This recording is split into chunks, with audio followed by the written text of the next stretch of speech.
नमस्कार, मैं हूं अर्पिता आर्या। कोरोना का खतरा जिस तेजी से बढ़ रहा है, उससे बचने के लिए सबसे बड़ा रक्षक है ये मास्क। न्यूज़ 18 मास्क के लिए मुहिम भी चला रहा है, #मास्क पहनो इंडिया।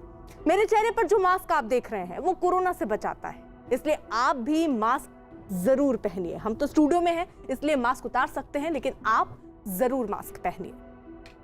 दिल्ली के खान मार्केट में शुक्रवार को बड़ी तादाद में ऑक्सीजन कॉन्सेंट्रेटर जब्त किए गए और इस मामले में जांच तेज हुई है। अब दिल्ली में ऑक्सीजन कॉन्सेंट्रेटर कालाबाजारी मामले की जांच दिल्ली पुलिस की क्राइम ब्रांच करेगी। दिल्ली पुलिस इस मामले में अब तक 524 ऑक्सीजन कॉन्सेंट्रेटर बरामद कर चुकी है और इस मामले में अब तक 6 लोगों को गिरफ्तार कर चुकी है। इनमें मैट्रिक्स सेलुलर कंपनी का CEO भी शामिल है। दिल्ली पुलिस के मुताबिक मैट्रिक्स सेलुलर कंपनी कम दाम पर ऑक्सीजन कॉन्सेंट्रेटर इंपोर्ट कर उन्हें 40 से 80 हजार तक में बेच रही थी। शनिवार को मैट्रिक्स कंपनी ने एक बयान जारी कर दिल्ली पुलिस के तमाम आरोपों को खारिज किया और कहा कि वो अपना पक्ष अदालत के सामने रखेगी।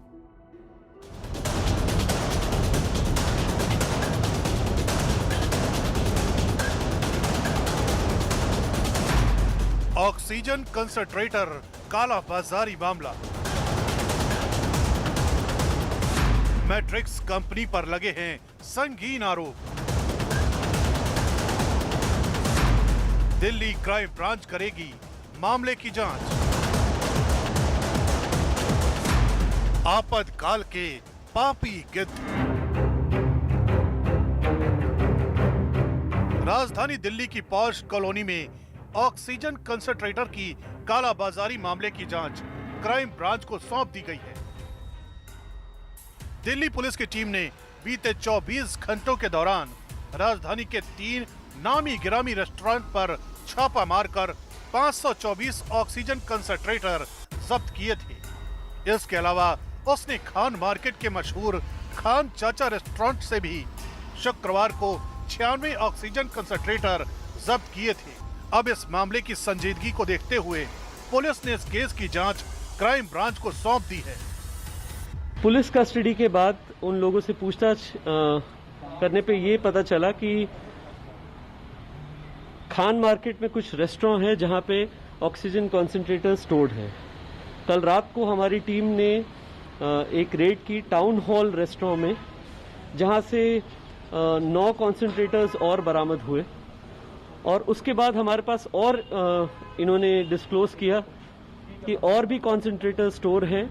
एक खान चाचा करके रेस्टोरेंट है वहां पे, तो हमारी टीम वहां पे भी गई और वहां 96 ऑक्सीजन कॉन्सेंट्रेटर्स स्टोर्ड मिले। Total all in all 524 concentrators की अभी तक रिकवरी हो चुकी है और भी इन्वेस्टिगेशन आगे बढ़ रही है।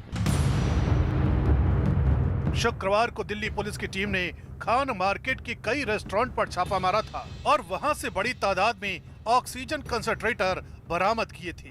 दिल्ली पुलिस के मुताबिक वो ऑक्सीजन कंसंट्रेटर कालाबाजारी के मामले में अब तक 6 आरोपियों को गिरफ्तार कर अदालत में पेश कर चुकी है। इस मामले के तार मैट्रिक्स सेलुलर सर्विसेज लिमिटेड नाम की कंपनी से जुड़ रहे हैं। दिल्ली पुलिस का आरोप है कि मैट्रिक्स कंपनी कम कीमत पर चीन से ये ऑक्सीजन कंसंट्रेटर इंपोर्ट करती थी और अपने ऑनलाइन पोर्टल के जरिए महंगे दाम पर जरूरतमंदों को बेच रही थी। दिल्ली पुलिस के आरोप के मुताबिक मैट्रिक्स कंपनी एक ऑक्सीजन कंसंट्रेटर को महज 16 से 20 हजार रुपए पर इंपोर्ट करती थी, लेकिन कंपनी ब्लैक मार्केट कर एक ऑक्सीजन कंसंट्रेटर को 40 से 80 हजार तक में बेच रही थी। दिल्ली पुलिस के मुताबिक कंपनी अक्टूबर 2020 से ये गोरख धंधा चला रही थी। दिल्ली पुलिस का कहना है कि अब तक 7000 ऑक्सीजन कंसंट्रेटर ब्लैक में बेच चुकी है। ये ऑक्सीजन कॉन्सेंट्रेटर्स जो थे, ये एक कंपनी थी जिन्होंने इंपोर्ट किया था और ये चाइना से इंपोर्ट हो रहे थे। 16,000 से लेकर 22,000 तक इनका कॉस्ट होता था। कुछ कॉन्सेंट्रेटर्स 5 लीटर के थे, कुछ कॉन्सेंट्रेटर्स 9 लीटर के थे और फिर इन्हें यहाँ पे इंडिया में लाके मनचाहे दाम पे बेचा जा रहा था। कुछ कॉन्सेंट्रेटर्स को 50,000, 51,000 पे बेचा जा रहा था, कुछ कॉन्सेंट्रेटर्स को 60,000, कुछ कॉन्सेंट्रेटर्स को 70,000 और 71,000 तक इन्होंने मनचाहे दाम पे बेचा है और उसको होल्ड भी कर रहे थे। दिल्ली में ऑक्सीजन कंसंट्रेटर की कालाबाजारी के मामले में खान मार्केट के एक मशहूर खान चाचा रेस्टोरेंट के मालिक नवनीत कालरा का नाम भी सामने आया है, क्योंकि जिस मैट्रिक्स कंपनी ने इस कंसंट्रेटर को मंगवाया था, दिल्ली पुलिस के छापे के दौरान उनमें से 96 नवनीत कालरा के ही रेस्टोरेंट से बरामद किए गए। दिल्ली पुलिस के मुताबिक फिलहाल नवनीत कालरा फरार है। इनके 2 रेस्टोरेंट्स का एक मालिक है और एक रेस्टोरेंट का एक और मालिक है, but we are investigating that angle also. One mister Navneet, he owns these restaurants, तो he is also under investigation। एक खान चाचा करके रेस्टोरेंट है वहाँ पे, तो हमारी टीम वहाँ पे भी गई और वहाँ 96 ऑक्सीजन कॉन्सेंट्रेटर्स स्टोर्ड मिले। इस मामले में एक जमाने में खान चाचा रेस्टोरेंट के मालिक हाजी बंदे हसन खान का नाम आने पर उनके बेटों ने न्यूज 18 से खास बातचीत की और कहा कि उनके पिता और नवनीत कालरा की एक जमाने में पार्टनरशिप जरूर थी, लेकिन कुछ वक्त बाद टूट गई थी और खान चाचा रेस्टोरेंट का मालिक नवनीत कालरा बन गया था। खान चाचा के बेटों के मुताबिक नवनीत कालरा ने उनके पिता का नाम जरूर खराब किया है। हाजी बंदे हसन खान चाचा के दोनों बेटे सलीम जावेद हमारे साथ हैं और ये अपनी पीड़ा जाहिर कर रहे हैं कि किस तरह से खान चाचा रेस्टोरेंट का नाम खराब किया है नवनीत कालरा ने। सलीम भाई, आपके फादर के नाम पर ये रेस्टोरेंट चलता था, काफी फेमस रेस्टोरेंट था, किस तरह से नवनीत कालरा के पास गया और नाम खराब हुआ, इतने सालों की जो प्रतिष्ठा थी? जी हुआ है, और 2016 से 2010 तक हमने नवनीत कालरा के साथ जो पार्टनरशिप करी थी, उस टाइम पे हमने पार्टनरशिप करी थी और 2016 से 2020 तक हम अलग हो गए थे इनके साथ। जी, हमें बहुत अफसोस है इस चीज़ का कि जो नाम हमने आउट ऑफ कोर्ट सेटलमेंट कहते इनको दिया था, उसका इन्होंने टेक केयर नहीं किया, बल्कि उसको और ज़्यादा कलंकित कर दिया। दिल्ली पुलिस के मुताबिक दिल्ली में ऑक्सीजन कंसंट्रेटर की कालाबाजारी मामले में जिस मैट्रिक्स सेलुलर कंपनी का नाम सामने आ रहा है, उसका मालिक गगन दुग्गल और नवनीत कालरा बिजनेस पार्टनर हैं। गगन दुग्गल लंदन में रहता है। इस मामले में दिल्ली पुलिस मैट्रिक्स कंपनी के सीईओ गौरव खन्ना को भी गिरफ्तार कर चुकी है। शनिवार को मैट्रिक्स कंपनी ने एक बयान जारी कर सफाई दी कि उसने ये तमाम ऑक्सीजन कंसंट्रेटर वैध तरीके से इंपोर्ट किए थे और कंपनी का मकसद कोरोना से जूझती दिल्ली और दिल्ली वासियों की मदद करने का है। दिल्ली पुलिस ने जो भी आरोप कंपनी पर लगाए हैं वो बेबुनियाद और झूठे हैं। कंपनी उनका खंडन करती है और अपना पक्ष अदालत के सामने रखेगी। खान मार्केट के इसी मशहूर खान चाचा रेस्टोरेंट पर दिल्ली पुलिस ने छापेमारी करी और यहां से 96 ऑक्सीजन कंसंट्रेटर को बरामद किया। दिल्ली पुलिस का आरोप है कि इस रैकेट के पीछे खान चाचा रेस्टोरेंट के मालिक नवनीत कालरा और मैट्रिक्स सेलुलर कंपनी के मालिक गगन दुग्गल का हाथ है। हालांकि मैट्रिक्स सेलुलर कंपनी ने आज अपना पक्ष रखा और उनका कहना था कि दिल्ली पुलिस के आरोप बेबुनियाद हैं और उन्होंने ये ऑक्सीजन कंसंट्रेटर भारत जरूरतमंद लोगों तक पहुंचाने के लिए भिजवाए थे। हालांकि दिल्ली पुलिस इस पूरे मामले की जांच कर रही है और मैट्रिक्स सेलुलर कंपनी के एक सीईओ को भी दिल्ली पुलिस ने गिरफ्तार किया है। दिल्ली पुलिस का कहना है कि इस मामले में जल्द ही नवनीत कालरा उसकी गिरफ्त में होगा और नवनीत कालरा के पकड़े जाने के बाद ऑक्सीजन कंसंट्रेटर कालाबाजारी मामले में कई और लोगों के चेहरे भी बेनकाब होंगे।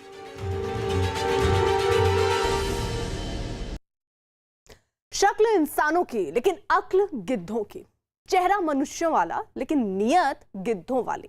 है तो देश के ही नागरिक, लेकिन गुनाह ऐसे जो देशद्रोह से कम नहीं। हम बात कर रहे हैं उन लोगों की जिन्हें इंसान कहते हुए भी शर्म आती, क्योंकि वो लोग कोरोना मरीजों की उखड़ती सांसों का सौदा करते हैं, वायरस से बेहाल लोगों के आंसुओं की बोली लगाते हैं, दर्द से तड़पते कोरोना मरीजों को देखकर खुश होते हैं। देश मेडिकल इमरजेंसी से गुजर रहा है और इस मुश्किल दौर में देश के कई शहरों में मरीजों के आसपास गिद्धों के गैंग भी घूम रहे हैं। इन गिद्धों के गुनाह देखकर पहले तो आप हैरान रह जाएंगे, फिर खुद से ही ये सवाल करेंगे कि क्या सच में ये हमारे ही देश के लोग हैं जो अपने ही लोगों को सरेआम ऐसे लूट रहे हैं जैसे इंसानों पर गिद्ध टूट पड़ रहे हों। लेकिन देखिए न्यूज 18 की एक खास रिपोर्ट, आपातकाल के पापी गिद्ध गैंग का सच।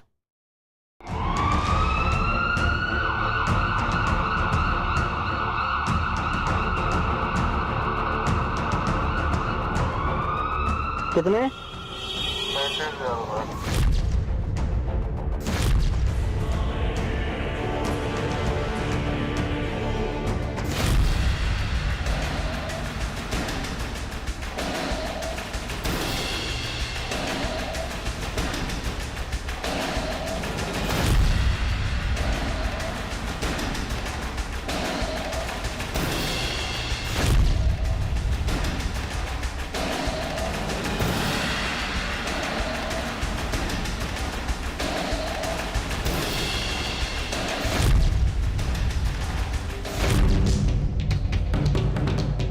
कोरोना महामारी में लोगों का दर्द और आंसू देखकर रूह कांप जाती है, लेकिन इंसानों की शक्ल में कुछ लोग ऐसे भी हैं जो इन्हीं आंसुओं को मुनाफाखोरी का ऑक्सीजन समझते हैं। कोरोना से पीड़ित मरीजों, तीमारदारों और परिवारों को दवा, इंजेक्शन और एम्बुलेंस के नाम पर सरेआम लूटने वालों को न्यूज़ 18 की टीम पूरे देश में बेनकाब कर रही है। ऐसे गिद्धों के लिए पीड़ितों ने दुनिया की सबसे सख्त सजा की मांग की है। न्यूज़ 18 ऐसे लोगों का सच आपको दिखाता रहेगा। कोरोना की मेडिकल इमरजेंसी के दौरान कालाबाजारी करने वाले मुनाफाखोरों का पर्दाफाश करने में अपनी अहम भूमिका निभाता रहेगा। आज आपको मुनाफाखोरी और कालाबाजारी करने वाले अलग अलग शहरों में मौजूद गिद्धों के चेहरे दिखाते हैं। यूपी के लखीमपुर खीरी में कोरोना के एक मरीज को गाजियाबाद के हॉस्पिटल में भर्ती करवाया गया था। सदर कोतवाली इलाके में रहने वाले पीड़ित परिवार ने एम्बुलेंस वालों से बात की। कोई गाजियाबाद चलने को राजी नहीं हुआ क्योंकि एम्बुलेंस वालों ने बताया कि उनके पास ऑक्सीजन नहीं है।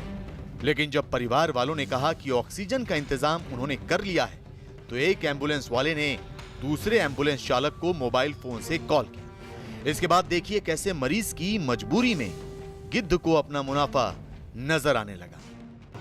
कि भैया लोग यहीं पे गाड़ी खड़े अपनी है, ऑक्सीजन इनकी है, ठीक है, जाना छोड़ने हैं, बताओ इनको खर्चा पानी अगर तुम भेजो अपनी, वरना तो फिर कई लोगों से बात कर चुके हैं यहाँ पे। हाँ बताओ, पूछ के बताइए, हैंड फ्री है फोन, जो कुछ बताना है बताओ। हाँ उनके पास जितनी है वो अपना लगाएंगे, हम लोगों के पास किसी के पास है ही नहीं। इतनी है वहाँ तक पहुँच जाएगी। फुल है इनके पास, फुल जम्बू है यार, 8-9 घंटे तो चलबे करेगी। देखिए 9 घंटा हाँ गाजियाबाद फोर्टिस हॉस्पिटल भैया, फोर्टिस हॉस्पिटल गाजियाबाद का, फोर्टिस हॉस्पिटल। पैसे बताओ भैया। 35,000 रुपये लगे। कितने? 35,000 35 रुपये। की 35?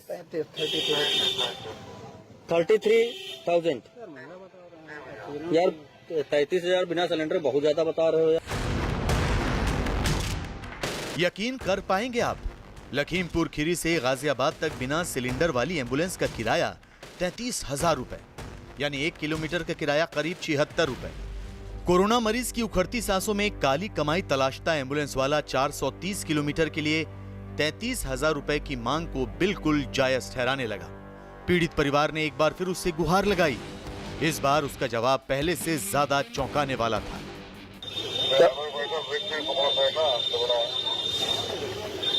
यार 33,000 रुपये तो बहुत ज्यादा है यार।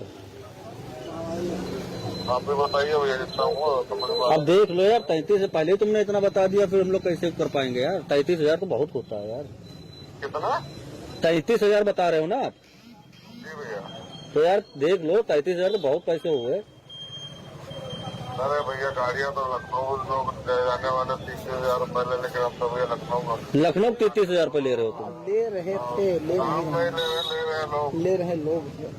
तो यार देखो, हमें लोग से मतलब नहीं, आप बताओ कितना। अरे अपना जो हो जाए बताओ इनको, साफ सुथरी, वरना ये आगे देखो। 30,000 रुपये हो जाएगा। 30 में? उससे कुछ और गुंजाइश नहीं करोगे? तो बिल्कुल सही जाए, बता दिया। नहीं, इससे मतलब हो पाएगी नहीं हो पाएगी, क्योंकि हमको अर्जेंट चाहिए भैया। तुरंत भैया सही बता दिया पैसे आपको। मतलब इससे कम में नहीं हो पाएगा? चलो हम देखते हैं, बात करते हैं, जैसा होगा हम बता देंगे भैया। ठीक, हम कह रहे हैं जैसा होता है, हम 1-2 लोगों से और पूछ लें, अगर कोई कम में करेगा तो हम उसको ले जाएंगे, है ना? ठीक है भैया। क्या भैया नाम क्या है आपका? गिद्ध बनकर कोरोना मरीजों की मेडिकल इमरजेंसी का फायदा उठाने वाले मुनाफाखोर एम्बुलेंस ड्राइवर ने अपना नाम नहीं बताया, लेकिन वो ये दावा करने लगा कि कुछ दिनों पहले तक लखनऊ में ही मरीज को लाने ले जाने का 30,000 रुपए ले रहे थे। खैर, कोरोना काल का गिद्ध इतना शातिर था कि वो 30,000 रुपए इतनी आसानी से नहीं जाने देना चाहता था। इसीलिए उसने एक दांव और लगाया। देखिए, एम्बुलेंस वाले मुनाफाखोर गिद्ध ने इस बार लखीमपुर खीरी से गाजियाबाद जाने के लिए कितने रुपए मांगे। 28,000 रुपये दे देना, ठीक है? अच्छा, चलो ठीक, ठीक। 435 किलोमीटर गाजियाबाद। गाजियाबाद लाल कुआं से 5 किलोमीटर आगे। 27.5 ये बता रहा हूँ, बोलेरो है उनकी। 2800 बता रहा है। ऑक्सीजन मिलेगी। लखीमपुर खीरी के पीड़ित परिवार ने 28 से 30 हजार रुपए मांग रहे एम्बुलेंस वाले को खारिज कर दिया, लेकिन उसकी पूरी बातचीत का ऑडियो स्टिंग कर लिया। कोरोना महामारी में वायरस के साथ साथ ऐसे मुनाफाखोरों ने लोगों की एक एक सांस को और भी मुश्किल बना दिया है। देश के कई शहरों में कोरोना काल के गिद्ध अलग अलग रूप में सामने आ रहे हैं। कोरोना काल के गिद्धों की मुनाफाखोरी देशद्रोह की हद तक पहुंच चुकी है। अपने ही देश के लोगों को लूटने वाले एक ऐसे ही एम्बुलेंस चालक का हैरान करने वाला सच सामने आया है। गुरुग्राम पुलिस के मुताबिक एक एम्बुलेंस चालक ने कोरोना मरीज को गुरुग्राम से लुधियाना तक ले जाने के लिए 1,20,000 रुपए वसूले। एम्बुलेंस चालक ने लुधियाना तक बुकिंग ली, कोरोना मरीज को लुधियाना छोड़ा, गुरुग्राम से लुधियाना के लिए 1,20,000 रुपए लिए, 360 किलोमीटर के लिए 1,20,000 रुपए वसूले। कोरोना मरीज के परिवार ने पुलिस से शिकायत की। एम्बुलेंस का किराया हवाई जहाज से भी ज्यादा। गुरुग्राम पुलिस एम्बुलेंस चालक की बेहिसाब वसूली के मामले की जांच कर रही है। वहीं गुरुग्राम की एम्बुलेंस यूनियन का दावा है कि जो एम्बुलेंस मरीज को लुधियाना लेकर गई थी वो यहां की नहीं थी। लेकिन सवाल यह है कि क्या वो एम्बुलेंस वाला इस देश का नहीं था? क्या उस एम्बुलेंस चालक के पास दुनिया की सबसे हाईटेक एम्बुलेंस है? क्या उस एम्बुलेंस के चालक को यह नहीं मालूम कि 350 किलोमीटर का किराया ज्यादा से ज्यादा कितना हो सकता है? खैर, कोरोना काल में पीड़ितों को इस कदर लूटने वालों को ही देशद्रोही गिद्ध कहा जा रहा है। गुरुग्राम में ऑक्सीजन सिलेंडर की किल्लत है। अस्पतालों और जरूरतमंद मरीजों को ऑक्सीजन नहीं मिल पा रहा है, लेकिन कुछ लोग बेखौफ होकर प्राणवायु की कालाबाजारी कर रहे हैं।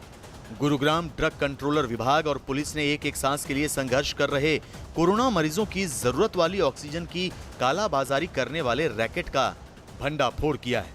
महाराष्ट्र से ट्रक में सैकड़ों ऑक्सीजन सिलेंडर भरकर गुरुग्राम लाए गए थे। गुरुग्राम के बादशाह थाने की पुलिस के मुताबिक एक सिलेंडर की कीमत 12,000 रुपए के आसपास है, लेकिन उसे 34,000 रुपए में बेचा जा रहा था। यानी 3 सिलेंडर के दाम वसूल कर एक सिलेंडर दिया जा रहा था। मुनाफाखोरों ने पुलिस को बताया कि कालाबाजारी में शामिल 3 गिद्धों ने सिर्फ 2 घंटे में 250 से ज्यादा ऑक्सीजन सिलेंडर बेच दिए। पुलिस के मुताबिक इनके पास ऑक्सीजन सिलेंडर का लाइसेंस भी नहीं था। कोरोना मरीजों से बेहिसाब वसूली के अलावा मेडिकल उपकरण के नाम पर उनसे धोखाधड़ी करने वाले गिद्ध भी कम नहीं हैं। दिल्ली में ऑक्सीजन सिलेंडर की कमी हुई तो कुछ गिद्धों ने अपने शातिर दिमाग से धोखाधड़ी की नई साजिश बनाई। आपकी टीवी स्क्रीन पर जो ऑक्सीजन सिलेंडर नजर आ रहे हैं, दरअसल ये फायर एक्सटिंग्विशर है, यानी आग बुझाने के काम आने वाले सिलेंडर। लेकिन मुनाफाखोर और कालाबाजारी करने वाले शातिर गिद्धों ने इनका लाल पेंट हटाकर काला पेंट कर दिया ताकि ये ऑक्सीजन सिलेंडर की तरह दिखने लगे। उसके बाद इनमें ऑक्सीजन भरकर इकट्ठा कर रहे थे। दिल्ली के अलीपुर इलाके में चल रहे कोरोना काल के गिद्धों की इस साजिश के बारे में पुलिस को खबर मिली। छापा मारा तो मालूम हुआ कि 532 फायर एक्सटिंग्विशर को ऑक्सीजन सिलेंडर बनाकर बेचने की तैयारी थी। पुलिस के मुताबिक 4.5 लीटर के सिलेंडर को ये मुनाफाखोर गिद्ध 13,000 रुपए में बेच रहे थे। पुलिस ने रवि शर्मा, मोहम्मद अब्दुल और शंभू शाह को गिरफ्तार कर लिया है। कोरोना मरीजों की जरूरत से जुड़ी हर चीज की कालाबाजारी और मुनाफाखोरी होने लगे तो इसे आप क्या कहेंगे? साउथ दिल्ली के लोधी कॉलोनी इलाके में बार से ऑक्सीजन कंसंट्रेटर की कालाबाजारी का पर्दाफाश हुआ। पुलिस के मुताबिक लोधी कॉलोनी सेंट्रल मार्केट में दुकान नंबर 9 और 10 नवनीत कालरा की, उसी के रेस्टोरेंट एंड बार में 419 ऑक्सीजन कंसंट्रेटर की जमाखोरी की गई थी। मोबाइल फोन के जरिए जरूरतमंदों से संपर्क करके इनकी कालाबाजारी हो रही थी। एक ऑक्सीजन कंसंट्रेटर के लिए 70,000 रुपए वसूले जा रहे थे, जबकि पोर्टेबल कंसंट्रेटर सिर्फ 40 से 45,000 रुपए में मिलता है। पुलिस ने मुख्य आरोपी गौरव सूरी, सतीश सेठी, विक्रांत और हितेश को गिरफ्तार कर लिया है। इनके पास से 100 प्राइस स्टिकर भी बरामद किए गए, यानी कालाबाजारी करने के लिए मनमाना रेट स्टिकर लगाकर ये गिद्ध मुनाफाखोरी करते थे। कोरोना ने सारे देश को बेहाल कर रखा है, लेकिन इंसान होकर भी ये लोग न जाने किस मिट्टी के बने हैं कि परेशान लोगों की मदद करने के बजाय गिद्ध बनकर उन्हें दिन रात लूट रहे हैं।